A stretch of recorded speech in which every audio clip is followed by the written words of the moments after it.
Hello, everybody, and welcome to my live stream today, Friday, August the 25th. And I thought I'd run kind of a live Q&A. So anybody who's joining me live, this is going to be a Q&A. I've got about 20 prepared questions on things that home buyers are asking, questions people are asking, and maybe a question that you have burning in your mind that I'm going to cover today.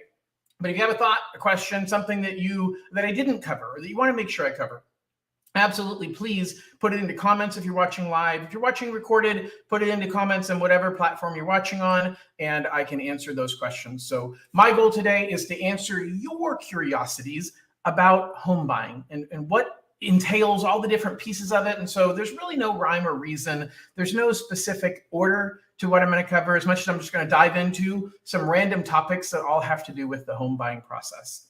So let's start at the beginning, and that is, what's the first step in the home buying process? This is a great question. I get this question all the time because really I have buyers that say, John, am I supposed to go talk to the realtor first and figure out what home I want to buy and then talk to a lender and find out what the numbers look like? Should I go talk to the lender first and then figure out what I qualify for and then go talk to the realtor? Here's the reality. Realtors and lenders are kind of like chocolate and peanut butter. We each serve a purpose. But we actually are really, really good when you mix us together and you make a wonderful candy called the Reese's Peanut Butter Cup. By the way, if you want to send me candy, that's my candy of choice. So what you have to do really is do both. You have to get a feel, because if I don't have a feel for what price range you're looking at, I can't tell you if you're going to be able to succeed in home ownership. But you shouldn't go out shopping for a home until you've talked to a lender, until you've talked to me, because I'm going to guide you on what price range you should be looking at and giving you information about what it's really going to cost. I got a phone call this morning, as a matter of fact, from a real estate agent who had a client that didn't have a full understanding of what it was going to cost to buy the home. And they weren't asked clearly enough up front by the lender. And the lender just spent all of the money, told them, hey, you can get into this house, but it was going to take all the money the buyer had. And the buyer got into contract and then realized, wait a second, I'm spending all of my money. I have no money left over for a rainy day fund. And that was because there wasn't a strong enough conversation with the lender up front. They ended up too far into the process. So where do you start? You start by getting a feel for what prices you think you will need to buy a home in the neighborhood you think you want. Now, that can include talking to a realtor. It can include just doing research online. Now, online is not going to replace a great real estate agent, but it's a place to start. So don't call the realtor that you see from the online website and say, hey, I want to go see a house. Don't click on the link that says, let's get you pre-approved 24/7, because you get what you pay for. And what's funny is you don't pay for your realtor, but because the seller pays for your realtor, but you do get less quality service when you're just picking somebody that wasn't referred to you. So start by getting a feel for what the price ranges are. But and if you have a preferred realtor, ask them what they think the price range is you should be shopping in. But don't go out and start looking at homes yet, because you're going to fall in love with a home. You're going to call me and say, John, I found the perfect house and I want to get qualified today. And you fell in love with the house before you knew if it was even something you could afford. And that's one of the biggest challenges in today's market. All right, so that is the first step in the home buying process. How much money do I need for a down payment? It's a great question. It's something that I answer all the time. And the fact is, most people think you have to have 20% for a down payment. As a matter of fact, if I talk to a lot of my clients, they say, well, yeah, to put less than 20% down, you've got to be a first-time home buyer. And I'm not. Well, the truth is, you can put as little as 3.5% down on a home, even if you're not a first-time home buyer. So that's a fallacy. That's something that people put in their way as a roadblock that didn't need to be a roadblock. Now, if you don't put 20% down, you have to pay mortgage insurance. But the truth is, Mortgage insurance is costing you a fixed dollar amount per month.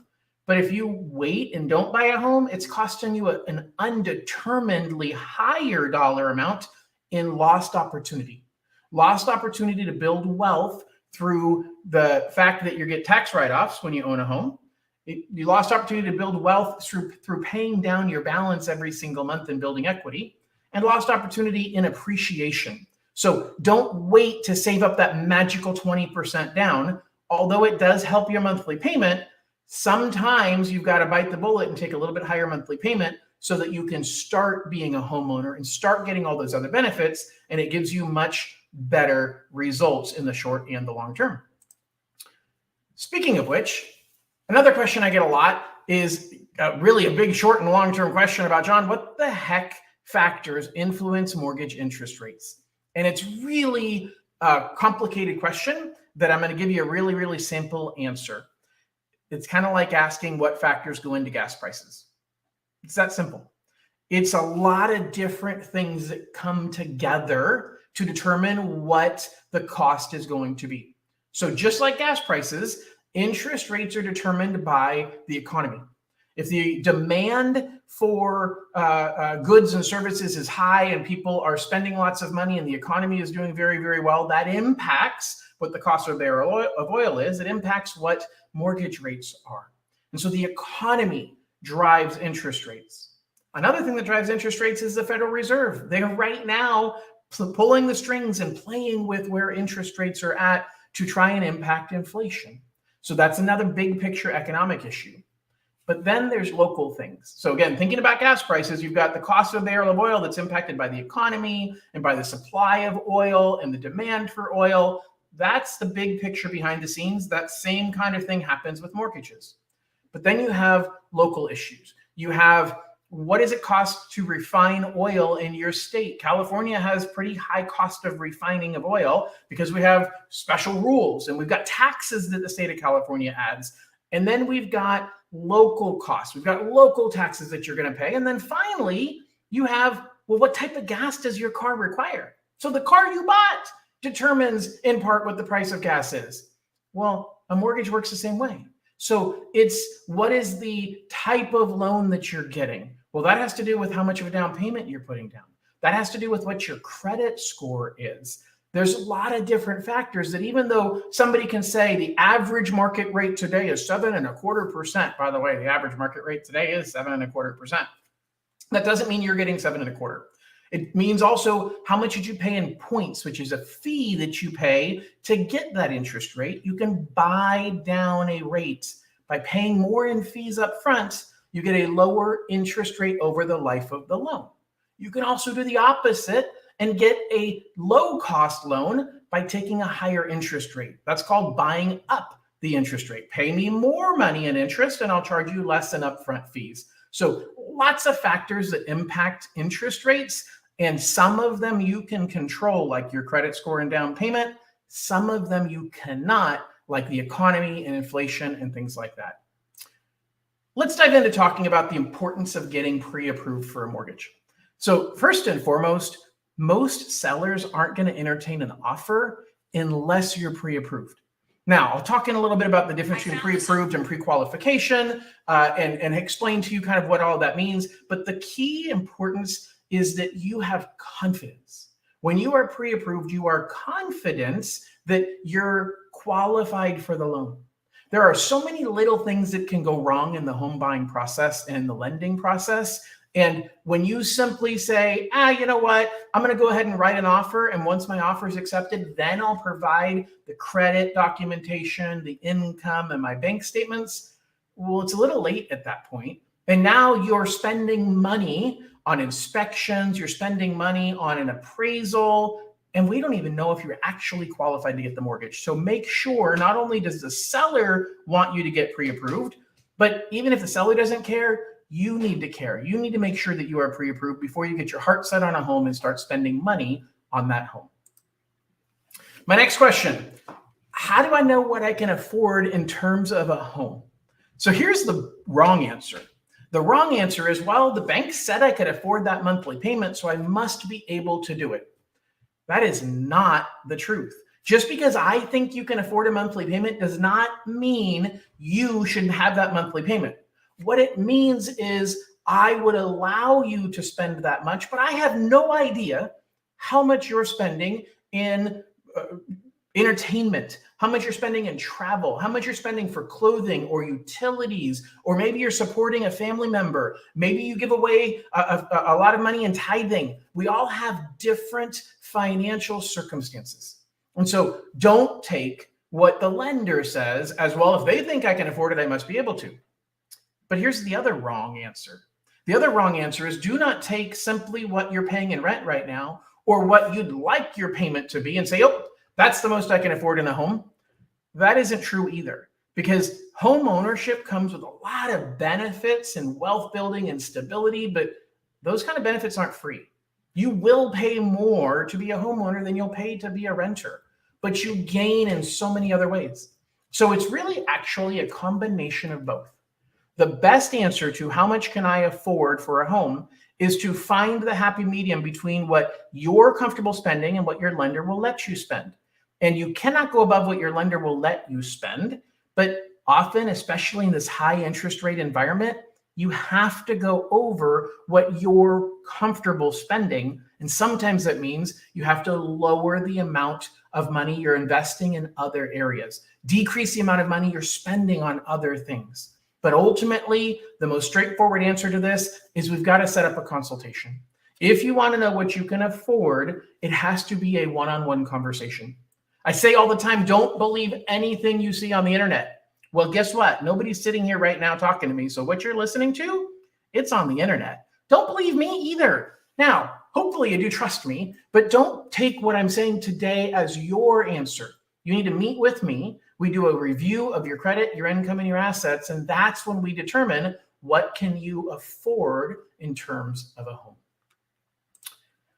All right, our next question. What are closing costs and how do they impact my purchase? This is a loaded question. So first of all, on my masterclass a few months back, I went through probably a 30-minute dissertation on what closing costs are. I'm not going to do that today. What I'm going to do is give you a big picture and say closing costs are all of the fees that are paid to many, many different people, many different parties to the transaction to help you to accomplish the goal of purchasing the home.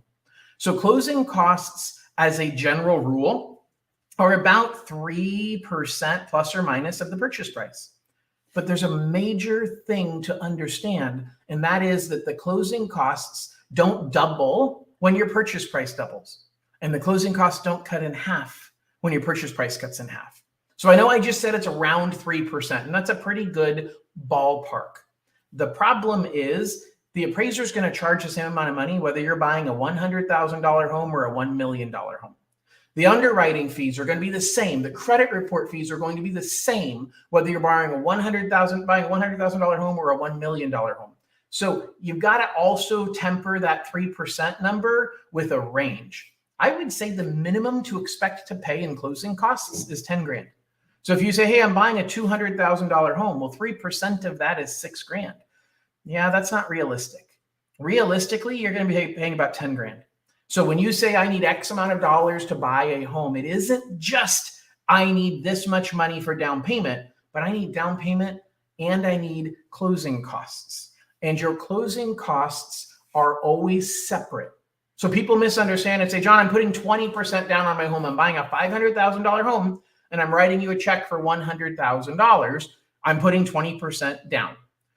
Well, if you're only writing me a check for $100,000, let's pretend the closing costs are 15 grand. Then you're really only putting your down payment of $85,000. And the other 15 grand is going towards closing costs. So I'm loaning you $415,000 on a $500,000 home, which means you have mortgage insurance because I'm loaning you 83% of the purchase price instead of 80% of the purchase price. So just understand how it impacts your purchase is that when you're calculating your down payment and how that impacts whether you pay mortgage insurance or what interest rate you get, the fact is that you have to add the closing costs separately. It's not how much money did you bring in total, it's how much did you bring in towards your down payments versus how much are you bringing in for your closing costs. All right, our next question. What's the difference between a fixed rate and an adjustable rate mortgage? I like this question because I get it a lot. Now, I'm going to answer it as a general statement, but then I'm going to get really specific about what it means in August of 2023. So as a general statement, a fixed rate mortgage says that your interest rates and principal and interest payment will never, ever change.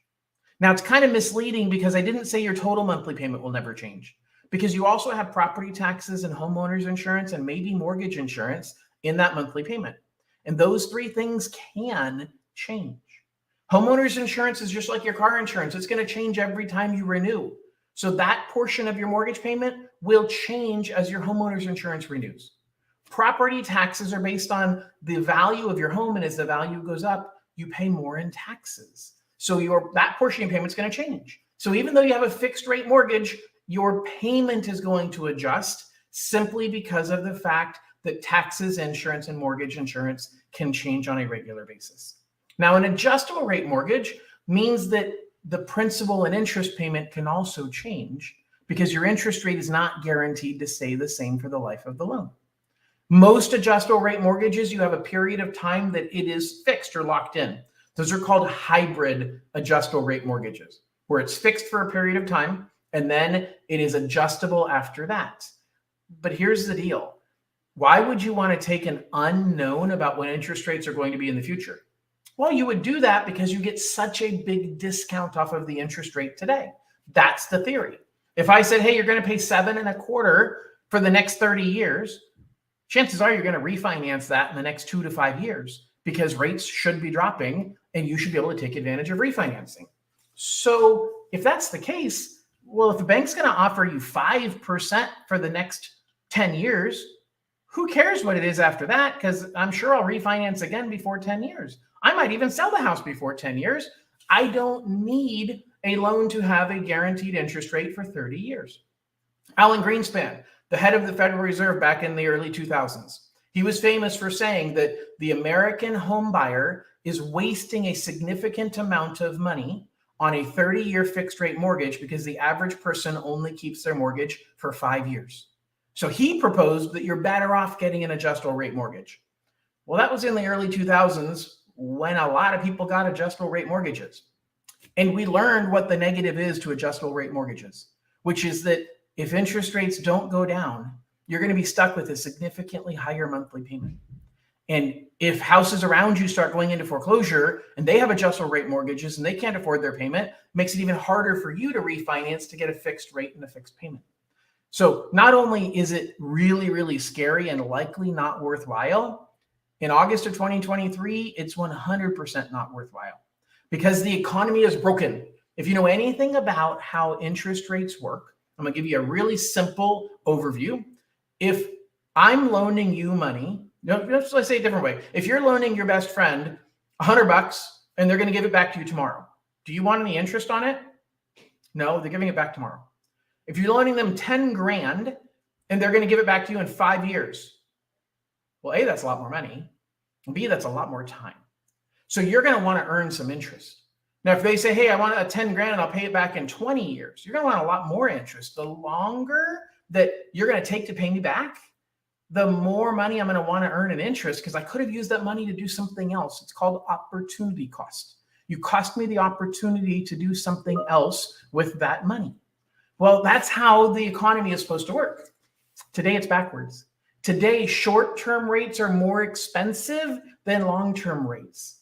A treasury bill, money that the federal government loans, that borrows. The government's the recipient of that money. They're borrowing the money and they're paying people back through a treasury bill. 2-year treasury bills, a loan that the government's paying back in 2 years, they have to pay back almost 5% interest per year. But a loan they're paying back in 10 years, they only have to pay back 4.25%. It shouldn't be that way. It should be the other way around. Why do I tell you all of this? Because today, adjustable rate mortgages not only have a higher risk, but today, adjustable rate mortgages have the same or even higher interest rates than fixed rate. Why in the world would you take the risk of a rate not being stable and predictable and guaranteed in the future when you don't get any benefit for it? So don't do any adjustable rates. That's the moral of that story. Next question. How does credit affect my mortgage eligibility? Credit is critical to your mortgage eligibility. So I want to be clear. There's three things that matter when you're buying a home. Your cash, how much money you have for down payment and closing costs. Your credit, which is how well you've paid your bills in the past. And your income, which is how much money you have to pay your bills going into the future. Cash and income, those are yes or no questions. You either have enough money to put the down payment or you don't. You either qualify or you don't. But credit's a million shades of gray. Credit says, hey, at 10 points higher in a credit score, you might get a quarter or 0.5% lower in loan fees because you're less of a risk. At a bigger credit score, you can get down payment assistance that you can't get at a lower credit score. People misunderstand and they say, oh, well, to do a conventional loan, you need a 620. And to do an FHA, you can go down to a 550 credit score. That's a true statement. But it doesn't mean you're going to be qualified. And it doesn't mean you're going to get the best interest rates. So simply put, credit is critical in your mortgage eligibility. And don't let your credit go down. I've had two situations in the last month where I had buyers that we had done a soft credit pull and their credit was in the 700s. And then we did the hard credit when they got into contract. One of them, they got into contract. One, the type of loan we were doing, we needed a hard credit pull. Both of them, their credit scores had fallen from when we had pulled it the first time to when we pulled it the second time. And they were well below 700. And it changed the ability to do the type of loan we were doing. And it's very frustrating. So pay really close attention to your credit. Make sure one 30-day late payment on your credit report can destroy your score depending upon how strong your credit history is. If you have a thin or weak credit history, meaning you don't have a lot of accounts or you have some negative accounts in the past, 1 or 2 late payments can cost you 100 points on your credit score. If you have a lot of payment history that's all really, really good, 1 or 2 late payments doesn't matter at all. So it's really not about what's the impact of a late payment on my credit report, but it's about what the whole credit profile looks like and how much that one late payment really is going to impact you. All right, what's our next question? What's the significance of working with a real estate agent? That's a great question, because I actually get it a fair amount of times when people say, John, do I have to work with a realtor? The answer is no. You absolutely do not have to work with a realtor. And as a matter of fact, some will argue you can get a better deal on the home by buying a house from somebody that no realtors are involved, because the seller doesn't have to pay the real estate agent, so you can get a better deal. And that might be true.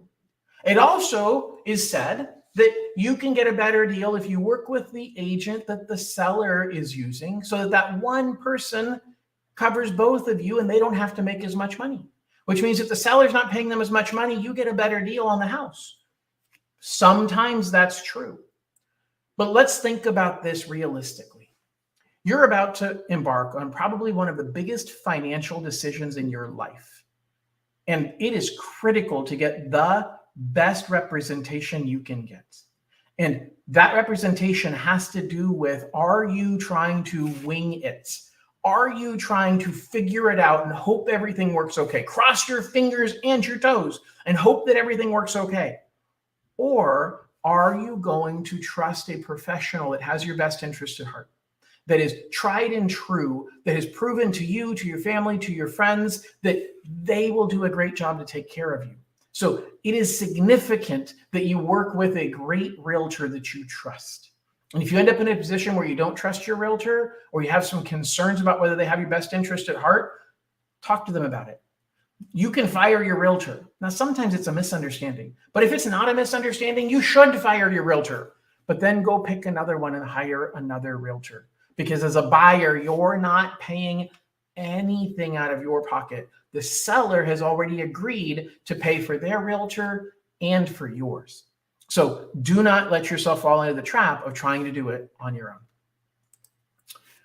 Are there any government programs to help first-time home buyers? Yes, there absolutely are, but none of them are free money. So just be aware that when you're looking at these options and you say, oh my gosh, there's grant programs and there's assistance programs and there's special things if I'm a doctor or if I'm a hero, a healthcare worker, a fire medical or teacher, those all exist, but they're not free money. There's very little free money out there. Even the grant money isn't free money. But if it's the only way you can purchase a home, it is way better to pay a little extra to get into a home than to wait and not buy a home, especially in the market we're in right now where interest rates are keeping prices down. But as soon as interest rates come down, I wholly expect house prices to go up.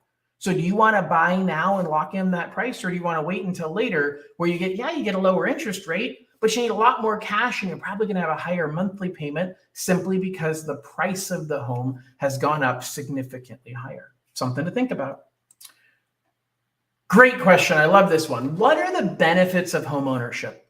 This one I could go on for hours and hours and hours about, but I'm going to simplify it and say, well, first of all, there's financial benefits. And then secondly, there's lifestyle benefits. And it's really that simple. We have those two categories. So what are the financial benefits? You're going to grow your wealth being a homeowner.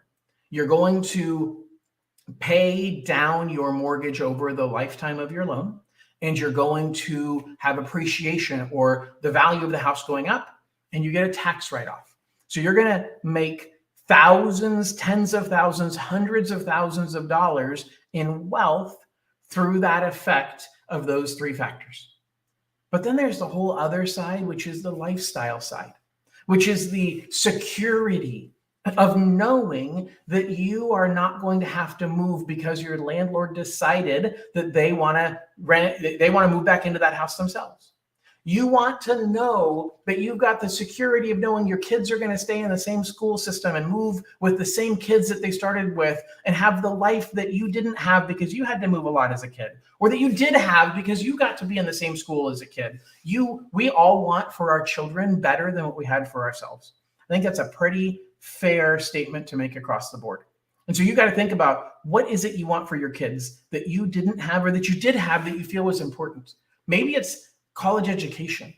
You know that first of all, huge amount of student loan debt out there. That's a major issue. A lot of political pieces to that as well. But so many people have used home equity to pay for college educations for their children. It gives you the ability to start building a bigger nest egg that you can tap into later. So maybe that's what you want for your kids. Lifestyle is beyond just what neighborhood you live in.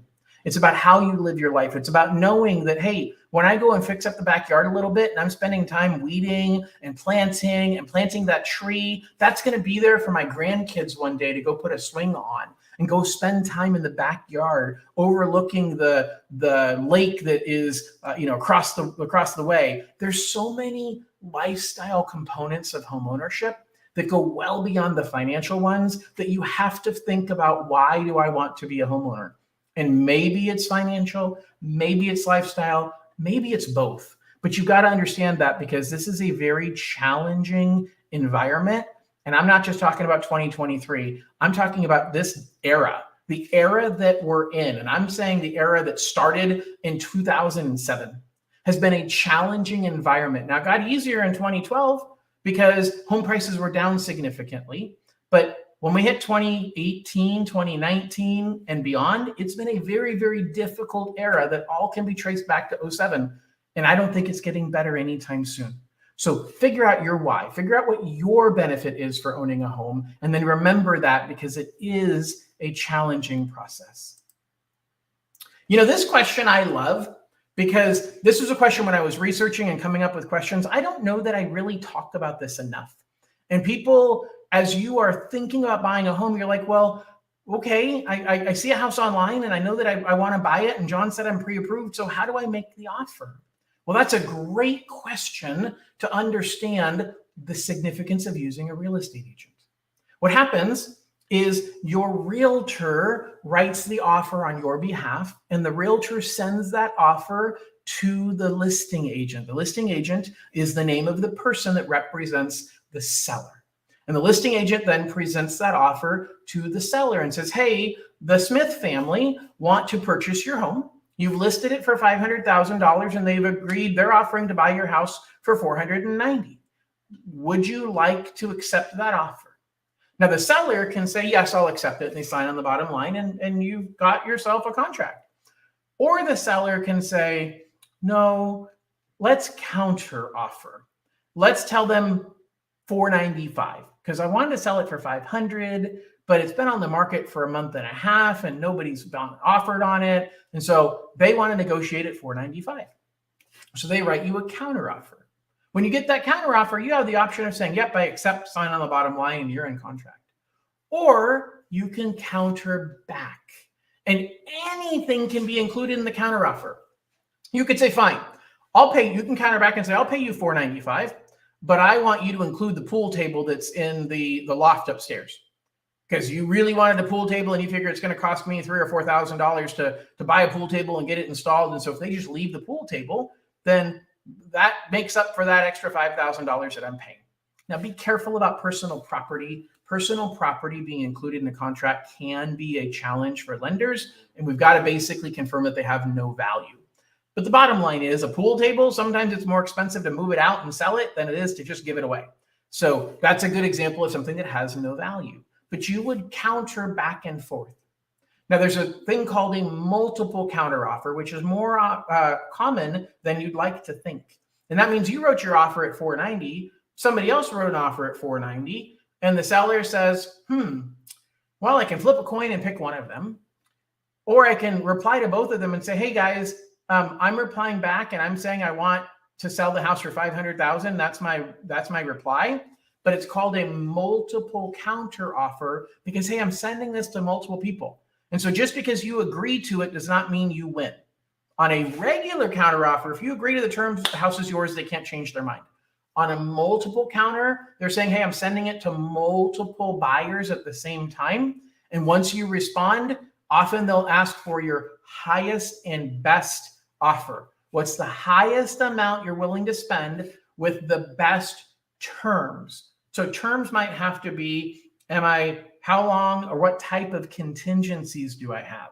Am I waiving any of my contingencies? Who's paying for the fees, like title and escrow fees? Lots of things that you can negotiate, and all of those are on the table in the process of making an offer. But the key is your realtor makes the offer for you, and the realtors are the go-between between you and the potential seller. All right, my next question. What is home equity and how does it grow over time? So home equity isn't yours. I used to get this a lot. I don't get it much anymore. But I used to have people call me and say, hey, John, I need to pull out some equity from my home. And we'd look at the numbers and ultimately determine, hey, you don't qualify. You don't make enough income. You don't have enough equity. And they'd argue, well, no, that equity's mine. Like I own this house. That equity is mine. Well, yes, but you want me to loan you money.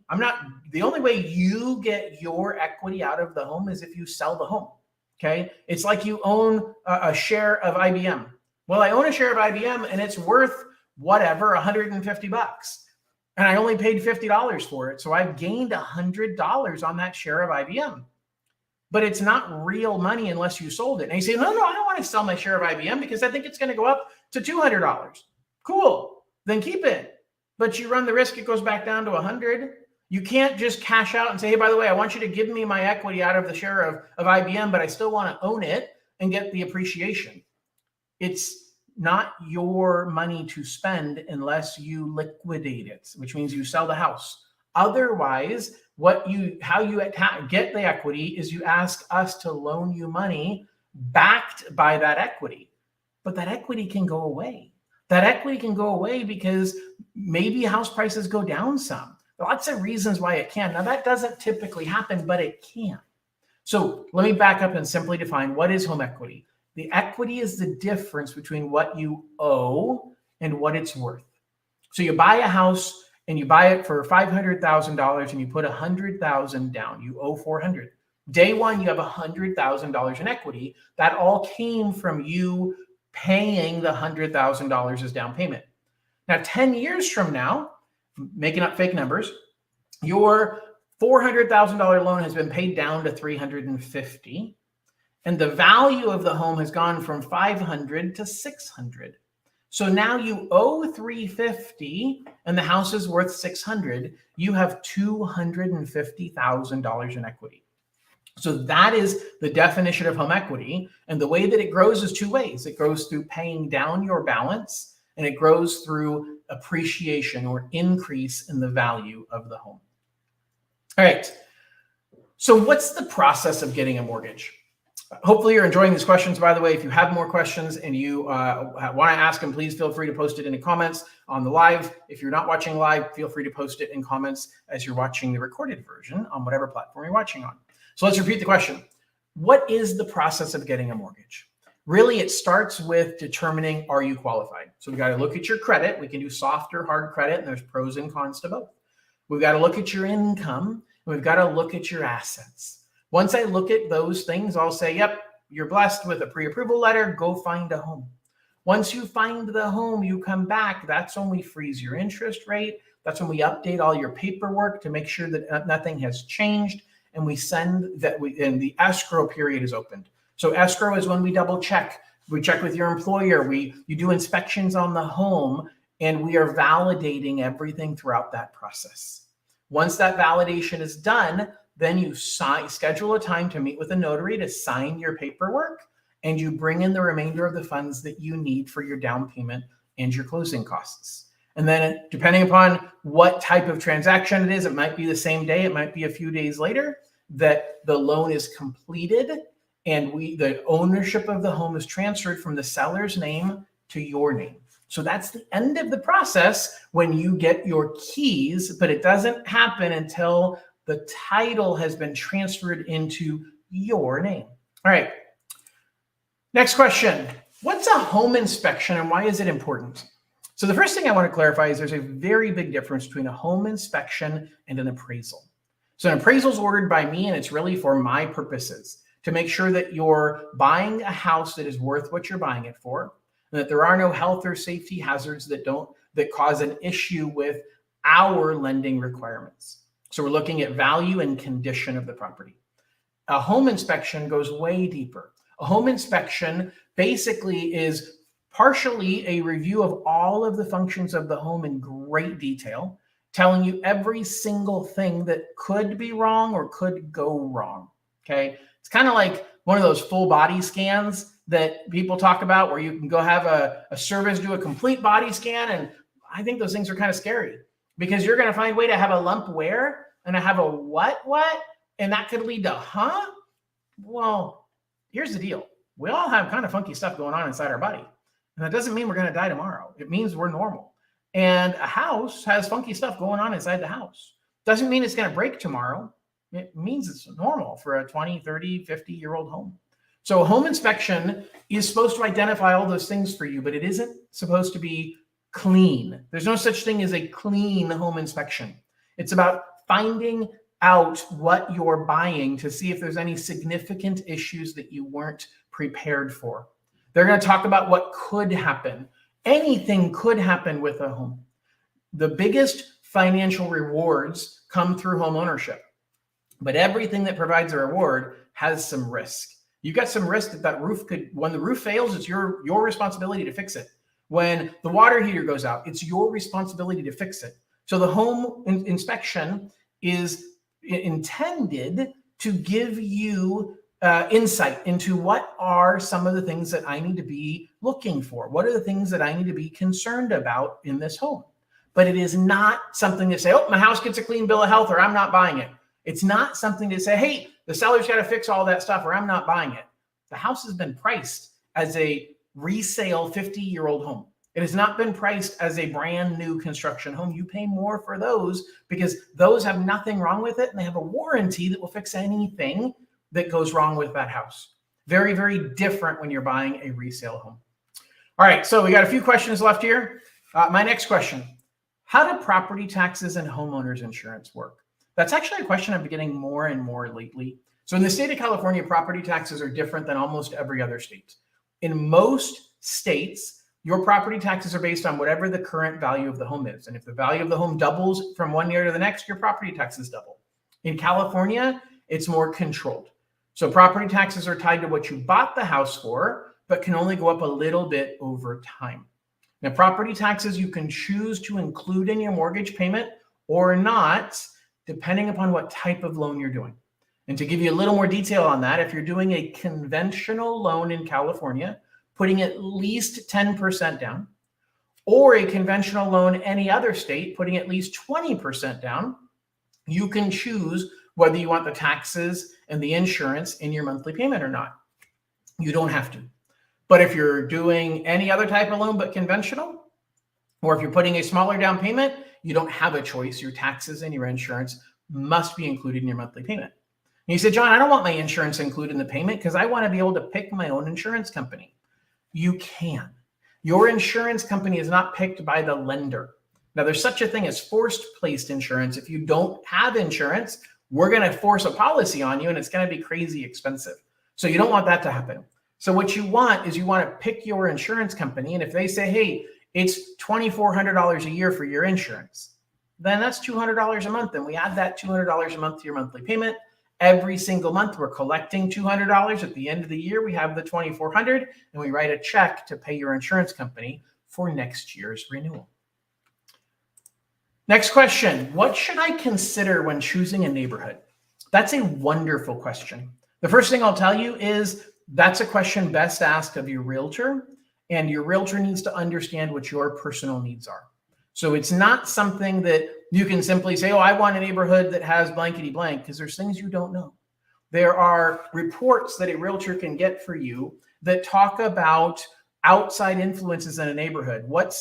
You got to look at things, and some of these reports cover it and some don't, but you need to look at things like what's being built nearby, what's coming down the road. Am I in a flight path? Is there an airport that's about to get built in the area that I don't know about, that I need to find out about? There's a lot of factors when choosing a neighborhood, but the most simple factors for you to consider is distance.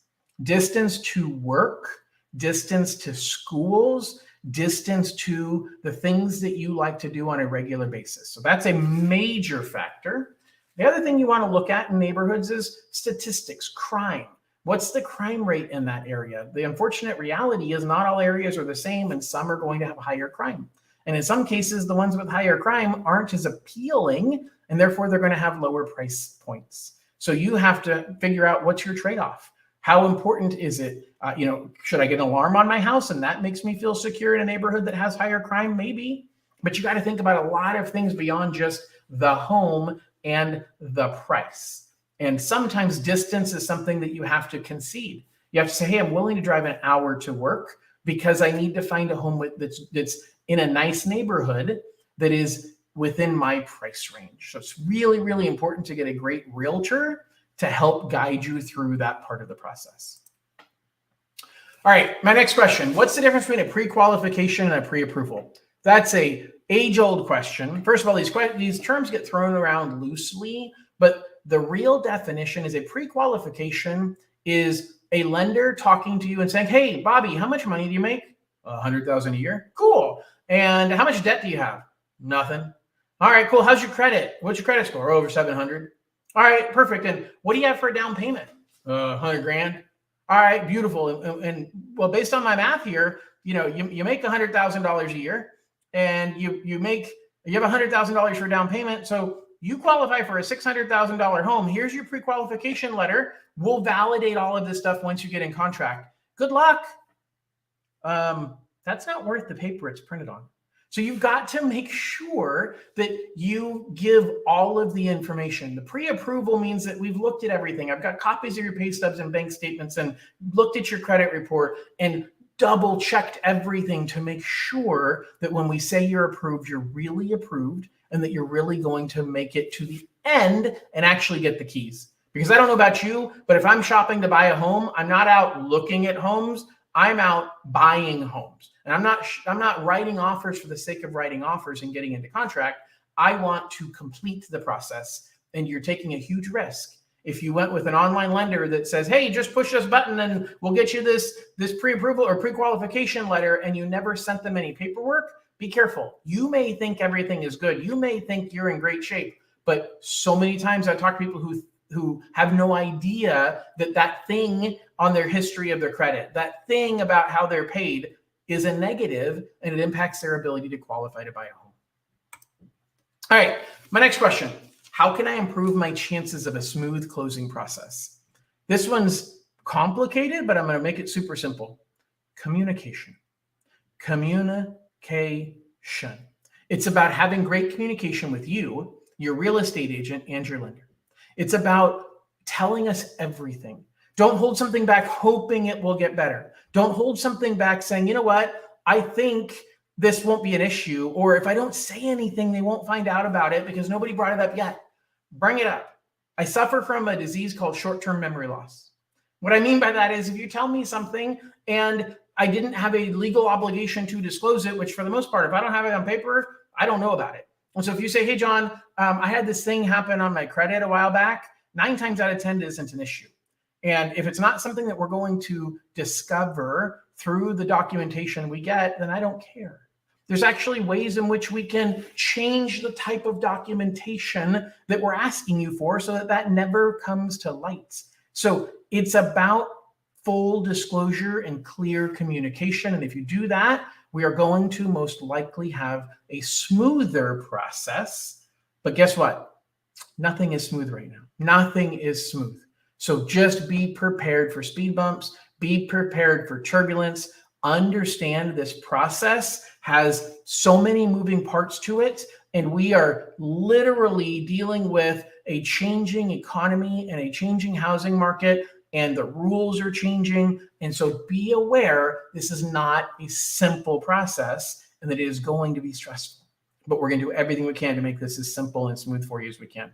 All right, here's my last question, and then we'll have open it up. So if anybody has any questions right now, feel free to post them into the live chat. Wherever you're watching from, post it into the chat if you're watching live, or post it into the same chat comments if you are watching recorded. So YouTube, Facebook, LinkedIn, just post a comment right now. If you're watching live, it'll pop up on my screen. If you're watching recorded, I'll catch it later. So my last question, what are the key documents I need for a mortgage? Well, here's the simple answer. I need 3 things. I need to see your cash, your credit, and your income. Now, there's no paperwork you have to give me for your credit. I pull that myself. So we really only have to worry about cash and income. So cash, the money you are coming up with for down payment, for down payment and closing costs. So when you are purchasing a home, you have to show me where the money is coming from. So I've got to see 2 months of bank statements. Now you say, John, I'm getting the money from my uncle. Do I have to see their bank statements? Maybe, maybe not. So it depends on what type of loan we're doing and what the rules are. But for sure, for you, I need to see the last 2 months of bank statements. And then income-wise, I need to typically go back 2 years. Now, what paperwork I need depends on what type of work that you do. So I've got to see minimum of 1 year and often 2 years of history. So that may be W-2s, it may be tax returns. It may be that I need to get your year-end pay stub because maybe you're paid in multiple ways. You're paid base and commission and overtime and bonus. That's great. But your W-2 only shows me the grand total of all 4. And I've got to be able to break it down and say, well, wait a second. How much of your total last year was base versus overtime versus bonus versus commission? Because I have to average them different. So just be aware, we're typically looking backwards 2 years. For the most part, it's a paycheck stub and a W-2 or 2 W-2s, unless you are self-employed, in which case it's going to be tax returns. And if you own the business that's a corporation, we often need the corporate tax returns as well. So that's a brief overview of the paperwork that we need to purchase a home. All right, it is time for open Q&A. So if you have any questions, any comments, any feedback, feel free to post it. If you're watching live, put it into the comments of whatever channel that you're watching. If you are watching recorded, feel free to put your questions in now, and I'll come back and answer them via live chat.